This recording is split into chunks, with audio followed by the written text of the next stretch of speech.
영원히 변치 않는 사랑 성도여 찬양하세.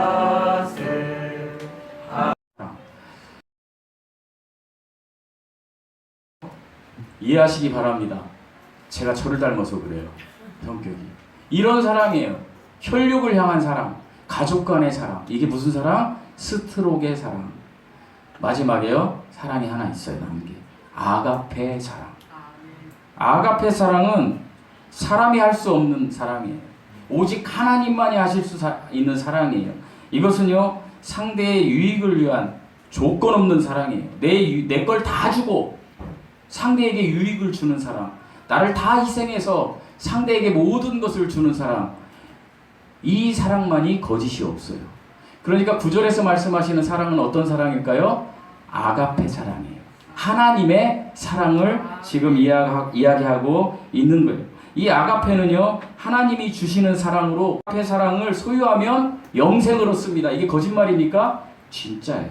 진리예요. 그래서 하나님의 아가페 사랑만이 진짜 사랑이고, 이 사랑은 예수 그리스도 안에 감춰진 하나님의 사랑이에요. 그래서 비밀이라는 거예요. 예수 그리스도 안에 감춰진 하나님의 사랑, 이 사랑은 거짓이 없고, 이 사랑은 로마서 13장 10절에서 이야기하는 율법의 완성이에요. 이 사랑을 지금 이야기하는 거예요. 이 그리스도의 사랑을 받고, 이 그리스도의 사랑을 깨달아서 이 그리스도의 사랑을 실천하는 하나님의 자녀가 된 교회, 저와 여러분이 이 사랑으로 교회 공동체를 이루면 거짓이 없을 거라는 거예요.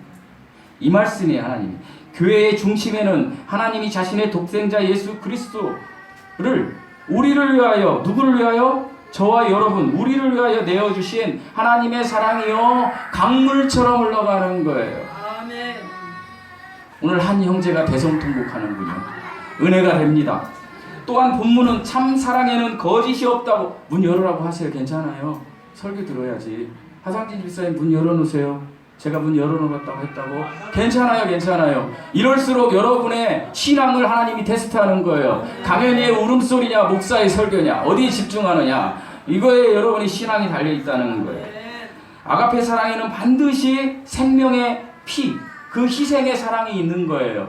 아가페 사랑은 하나님이 독생자 예수 그리스도를 이 땅에 보내셔서 죽이시고 부활하셔서 값없이 우리를 사시기 위한 그 사랑이라는 거예요. 아멘. 희생의 대가를 치르지 않는 사랑은 아가페 사랑이 아니에요. 교회 공동체 안에서 우리 희생이 치르지 않는 사랑은 하나님으로부터 받은 사랑을 그대로 실천하지 않는 사랑이라는 거예요. 우리가 하나님으로부터 받은 사랑을 우리가 그대로 실천하려면 어떻게 해야 된다? 내 희생이 따라야 된다라는 거예요. 그래서 하나님께서 이렇게 이야기해요. 악을 미워하고 선에 속하라. 아멘. 뭘 미워하고요? 악을 미워하고. 여러분, 악이라고 하면 도덕적 기준의 악도 포함이 될 수 있지만 하나님의 기준의 악이에요. 하나님이 없는 건 다 악이에요. 선악과를 따먹은 이후로 상대적으로 내 유익을 위해서 상대를 판단하고 상대에게 행하는 행위는 다 악이에요. 그런데 여기에서 악을 미워하고 선에 속하라고 할 때 이 선은 뭐예요? 제가 누차 말씀드렸지만 이 선은 헬라어로 아가토스, 하나님이 인정하시는 선이라는 거예요. 구약의 토부예요. 창세기에 보면 하나님께서 우주 만물을 창조하실 때에 하나님이 보시기에 뭐랬다고? 좋았더라. 토부. 여러분 누차 얘기하지만 여기 다니면은 토부교회가 있잖아요. 좋은 교회라는 뜻이에요. 근데 뭐에게 좋아야 돼요? 하나님께 좋은 교회가 돼야 된다는 거예요. 하나님이 인정하시는 선이 돼야 된다는 거예요. 그러니까 이 말씀은 뭐냐면 아가페 사랑을 가진 사람만이 거짓이 없고 그것을 소유한 사람만이 악을 미워할 수 있다는 거예요. 다른 말로 쉽게 얘기하면 예수 그리스도의 보혈의 피로 구원받은 백성들에게만 이것이 있다라고 말씀하는 거예요. 누가 인정하는? 하나님이 인정하는. 세상 사람들은 우리가 그냥 세상 도덕적으로 하면 인정할 수 있어요. 그러나 하나님은 인정하시지 않는다라는 거예요. 예수님께서 우리에게 참 신앙이라고 말씀하는 건 무엇인지 아십니까? 하나님이 첫 번째 계명이 뭐예요? 주 너의 하나님을 사랑하라. 두 번째 계명이 뭐예요? 내 이웃을. 우리 옆에 사람 보시면서 당신을 내 몸과 같이 사랑하겠습니다. 한번 해보십시오. 그래서 내가 정용채 집사님하고 정선희 집사님 따로 앉으시라고 그랬잖아요. 이번 주부터. 내 이웃을 내 몸과 같이 사랑하라는 것을 정의로 주셨어요. 하나님의 사랑보다 강한 힘은 세상에 없다라는 거예요. 사랑에는 죄인을 용서하는 힘이 있어요. 왜요? 그 사랑이 아가페 사랑이기 때문에, 예수 그리스도의 희생을 통해서 완성된 사랑이기 때문에 죄인을 용서하는 힘이 있어요. 그 사랑 안에 생명이 있는 거예요. 영생이 있는 거예요. 이것이 하나님의 아가파의 사랑이에요. 생명은 죽은 자를 어떻게 합니까? 살립니다. 하나님의 사랑이 하나님의 생명을 통해서 우리에게 나타난 거예요. 누구요? 저와 여러분에게. 여러분이 하나님의 자녀가 됐다면 하나님의 사랑이, 하나님의 생명, 예수 그리스도를 통하여 누구에게 나타났다? 나에게, 여러분에게. 다른 말로 하면 제가 얘기할 때는 우리에게 나타난 거예요. 얼마나 복입니까? 이 사랑을 체험하고 이 사랑 안에 거할 때 우리는 악을 미워하고 선에 속할 수 있다. 그것이 9절 말씀입니다.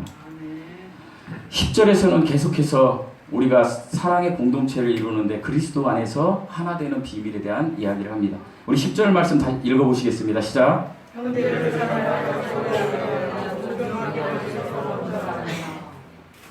뭐라고 되어 있습니까? 형제를 사랑하여 서로 우애하고. 여러분, 여기서 사랑은 무슨 사랑일까요? 맞춰보세요. 아까 4가지 얘기했는데.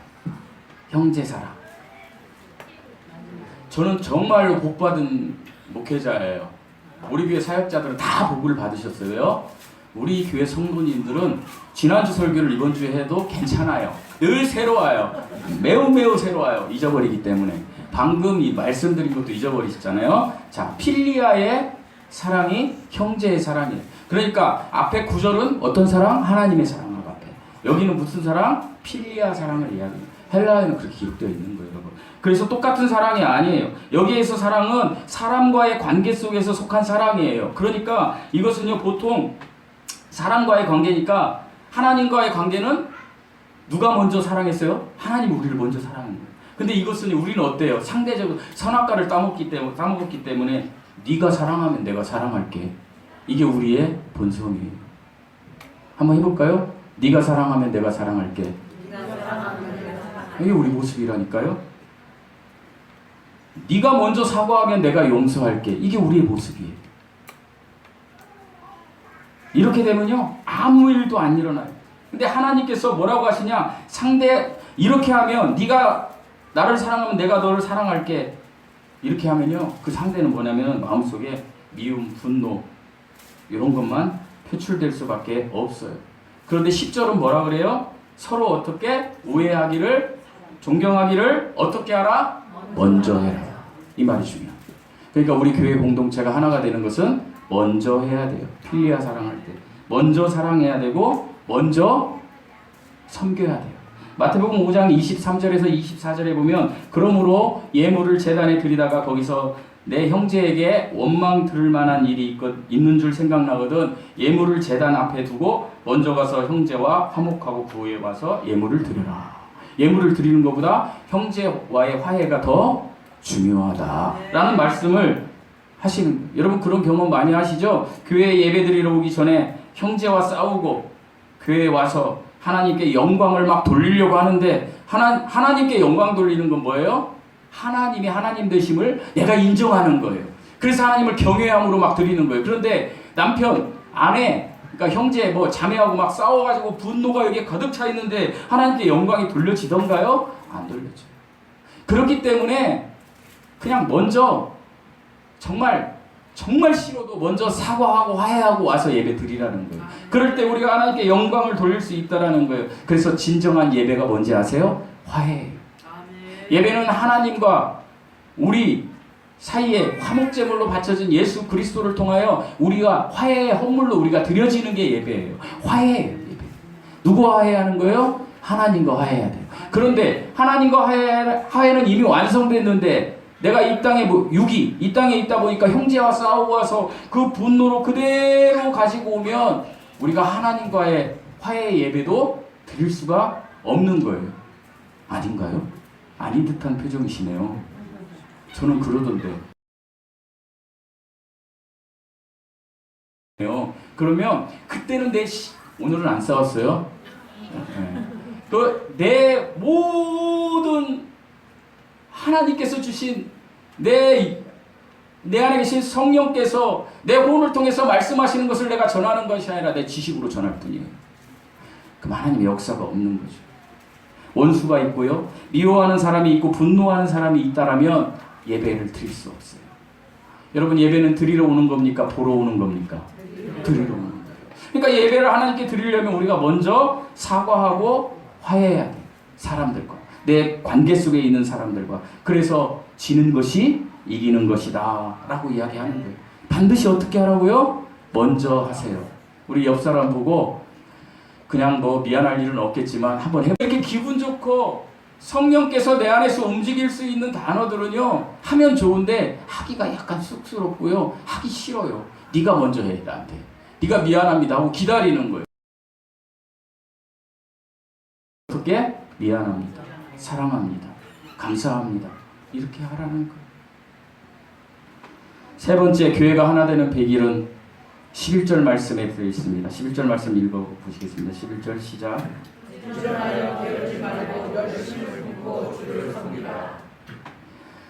사랑은요, 하려면 부지런해야 돼요. 여러분이 좋아하는 사람을 만나면 부지런해집니까? 게을러집니까? 부지런해져. 왜 부지런해질까요? 마음에 설레임이 있는 거예요. 여러분 예배 보리러 올 때 설레임이 있습니까? 아니, 설레임이 있어야 돼요. 하나님을 만나러 가는데 설레임이, 부지런하게 게으르지 말고 열심을 품고 주를 섬겨야 한다. 여기서 주를 섬겨야 한다라는 것은요, 주님께 예배드리는 것을 얘기하는 거예요. 주님께 섬긴다라는 건요, 우리의 삶이 예배의 중심의 삶이 되어야 된다라는 거예요. 오늘만, 이 시간만 아니요, 우리의 삶이 예배가 되어야 된다라는 거예요. 우리의 삶 속에서 살아계신 하나님을 느끼고 믿고 그 하나님과 대화하고 늘 하나님께 찬양하고 기도하고 그것을 통해서 내가 삶으로 예배를 드려야 된다. 여러분, 삶으로 예배를 드리는데 여러분이 가가지고 직장에 가서 폭탄주를 마실 수 있겠어요? 있겠어요? 자신이 없죠? 분명히 말씀드린다. 술 먹어서 지옥 가지는 않습니다. 정확히 이해를 해드리죠. 그런데 내가 삶으로 예배 드리는데 여기서 폭탄주 마실 수 있겠어요? 여러분, 적어도 예배 드리러 왔는데 여러분이 지금 소주 한 잔씩 마실 수 있겠어요? 양심으로도 못하죠. 왜 이렇게 말씀을 드리냐면, 내가 삶으로 예배 드린다는 것은 내가 삶으로 계속해서 하나님을 의식하다 보면 하나님께 밀착되어서 옛날에 죄로 보이지 않던 것들도 죄라는 거예요. 그러니까 율법을 이야기하는 게 아니에요. 믿음의 이게 불량이에요. 어떤 사람들은 그래요. 제가 목사니까 교회에서, 회사에서 술을 아예 안 줘요. 제 목사니까 안 줘요. 근데 제가 목사니까 안 받습니까? 목사도 술 마셔도 돼요. 신부도 술 마시잖아요. 마셔도 돼요. 그러나 적어도 내 양심이, 내가 예수 그리스도를 향한 양심이 그게 허락하지 않는 거예요. 여러분 중에서 술 드시는 분들이 있을까봐 제가 말씀드리는데 실족하지 마세요. 술 먹어서 지옥 가는 건 아니에요. 분명히 말씀드립니다. 그러나 술 먹으면요, 성령에 취한 사람하고 거의 동일하게 태도가 나옵니다. 한 번도 아내한테 말도 못하던 그 순진한 남편이 술만 먹으면 어떻게 됩니까? 파워풀해집니다. 이거 해. 성령 받으면 똑같아집니다. 별로 아는 것도 없고 지식도 없는데 성령을 받으면 어떻게 되는지 아십니까? 예수님 얘기만 나오면 막 힘차지는 거예요. 비슷해요. 취해 있는 거예요. 어디에 취해 있고 싶으십니까? 성령에 취해 있고 싶으십니까? 그러면 주님을 부지런히 섬기십시오. 열심히 섬기십시오. 주님을 섬기는 것은 내 삶으로 예배 드리는 것입니다. 내 안에 사랑이 생기기 시작하면요, 눈이 반짝반짝거려요. 온몸의 세포가 막 설레임으로 막 바뀌어요. 우리가 예수님을 향해서 그런 모습으로 살아가야 합니다. 여러분, 세상의 가난, 세상의 질병으로 저나 여러분이나 똑같은 성정을 가진 사람들입니다. 넘어질 때 있습니다. 쓰러질 때 있습니다. 그러나 우리가 믿는 그 믿음의 대상이신 우리 하나님은요, 굳건히 계신 거예요. 그 하나님 앞에 설레임으로 다가가서 간절히 하나님을 찾으세요. 잠언 8장 17절에서는 이렇게 말씀하고 계세요. 나를 사랑하는 자들이 나의 사랑을 입으며, 누구를 사랑하는 자들이? 나를 간절히 찾는 자. 간절히 찾는 게 뭐예요, 여러분? 기도. 여러분, 찬양과 말씀과 기도로 매일매일 예배드리시는 여러분들 되시기를 축복합니다. 그 다음에 그리스도 안에서 하나 되는 비밀 12절 말씀 읽어보시겠습니다. 예쁜 이들이 왔네요. 환영합니다. 12절 말씀 읽어보시겠습니다. 시작.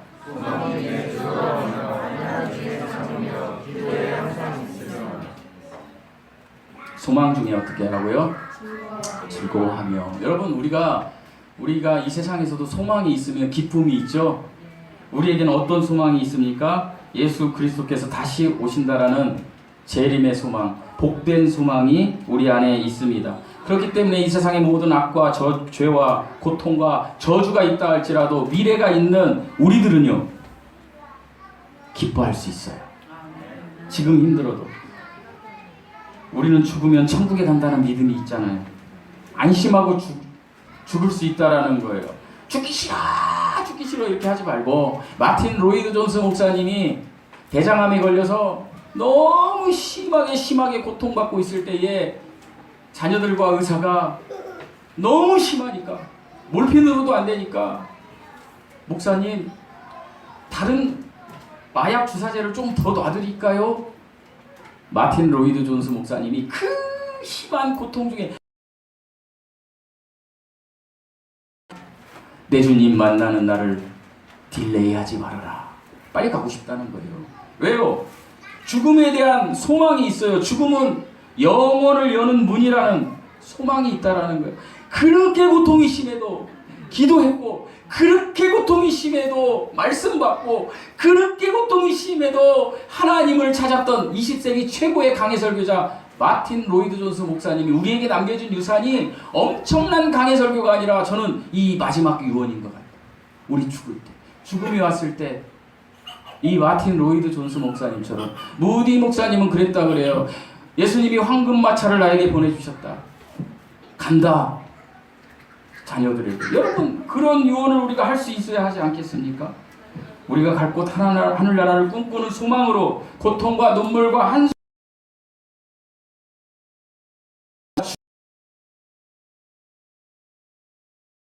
이 세상에 있는 고통을 두려워하지 마십시오. 왜요? 우리는 소망이 있습니다. 그렇기 때문에 우리는 소망 중에 즐거워하고, 여러분의 환난을 어떻게 알겠어요? 환난 참으시고, 그럴 때마다 무엇에 힘쓰라? 기도에 힘쓰십시오. 사랑하는 성도 여러분, 아까 말씀드린 잠언 8장 17절 말씀처럼 여러분에게 간절함이 있어야 돼요. 여러분, 간절함이 있습니까? 아멘. 제가요, 저희 어머니가 일주일에 한 번씩 지금 저에게 간절함을 주세요. 상상도 못하게.